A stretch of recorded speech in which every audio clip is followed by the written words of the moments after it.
আজকে বড়বাজার থানা সার্বজনীন পুজো কালী শ্যামা পুজো কমিটির উদ্যোগে লোকেশ্বরানন্দ আই ফাউন্ডেশন থেকে ডাক্তারবাবুরা এসেছিলেন।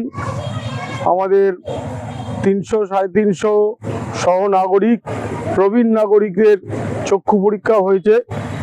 তার মধ্যে 150 জনের মতো নাগরিককে ওনারা চশমা দিয়েছেন। আরও 50 জনকে তাদের চক্ষু অপারেশনের জন্য দিন স্থির করা হয়েছে এবং তাদের অপারেশন, পোস্ট অপারেটিভ কেয়ার এবং পরবর্তীকালে চশমা সবই বিনামূল্যে করে দেবেন ওনারা। ওনাদের এই সহযোগিতার জন্য ওনাদের ধন্যবাদ। ওই লোকেশ্বরানন্দ আই ফাউন্ডেশনের যাতে আরও শ্রীবৃদ্ধি হয়, উন্নতি হয় এই কামনা করি।